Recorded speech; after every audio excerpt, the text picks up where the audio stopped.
ഇത് മാസ് മോട്ടോഴ്സിൽ നിന്നാണ് Honda Activa 5G വണ്ടി റിപ്പയറിങ്ങിനായിട്ട് കയറിയാണ്. മെയിനായിട്ട് നമുക്ക് അതിനകത്ത് പറഞ്ഞത് റൈറ്റ് സൈഡിലെ മിറർ മാറ്റാൻ്റെ ബ്രേക്ക് ചെക്കപ്പ്, ഫ്രണ്ടും ബാക്കും ബ്രേക്ക് ചെക്ക് ചെയ്യുക. മീറ്ററിൻ്റെ ഗ്ലാസ് ഫേഡായിട്ടുണ്ട്, അത് ചെറിയ ചിഹ്നലൊക്കെ വീണിട്ട് അപ്പോൾ അത് മാറ്റി വയ്ക്കണം. പിന്നെ ഓൾറൗണ്ട് ഗാർഡ് ബാക്കിൽ വരുന്ന മറ്റേ പ്രൊട്ടക്റ്റീവ് ഗാർഡ് വരുന്നുണ്ട്, അത് മൊത്തം വെൽഡിങ്ങൊക്കെ വിട്ടുപോയിട്ടുണ്ട്. അപ്പോൾ അത് തൽക്കാലം ഒന്ന് പിടിപ്പിക്കുക.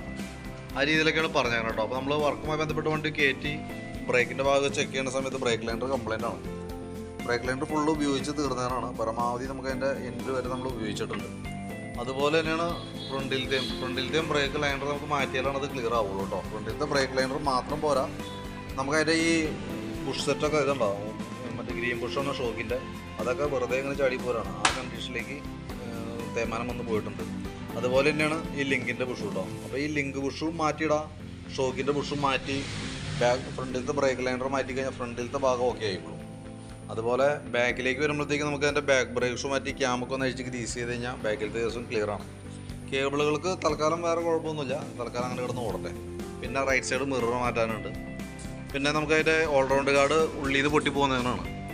ശരിക്കും പറഞ്ഞാൽ സ്റ്റീൽ മോഡൽ ആയതുകൊണ്ട് തന്നെ അത് ഇലക്ട്രിക് വെൽഡിങ് തന്നെ നമുക്ക് സ്റ്റീൽ വെൽഡിങ് ആയിട്ട് ചെയ്യണം, എന്നാലാണ് അത് ക്ലിയർ ആവുള്ളൂ.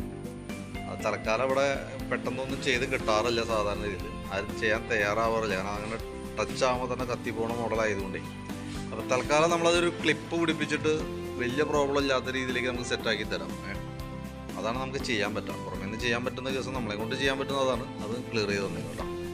അപ്പോൾ ഞാൻ അതിൻ്റെ ഏകദേശം ഒരു എസ്റ്റിമേറ്റ്, നമുക്ക് ഇത്രയും വർക്ക് ചെയ്തു വരുമ്പോൾ ഏകദേശം അത്ര വരുന്ന ഒരു എസ്റ്റിമേറ്റ് ആക്കിയിട്ട് അതിൻ്റെ ഡീറ്റെയിൽസ് വാട്സപ്പിലേക്ക് ഒന്ന് സെൻഡ് ചെയ്തിട്ടാണ് കേട്ടോ. വീഡിയോ കണ്ടെങ്കിൽ നോക്കിയിട്ടൊന്ന് റിപ്ലൈ ഇട്ടാൽ മതി. ഏകദേശം ഒരു 5-6 മണിയൊക്കെ ആവും കംപ്ലീറ്റ് ആവുമ്പോഴത്തേക്കും. വർക്ക് കംപ്ലീറ്റ് ആയി കഴിയുമ്പോൾ ഞാൻ വിളിച്ചോളാം. ഡീറ്റെയിൽസ് വാട്സപ്പിലേക്ക് ഇട്ടേക്കാം, ഒന്ന് നോക്കിയാൽ കേട്ടോ.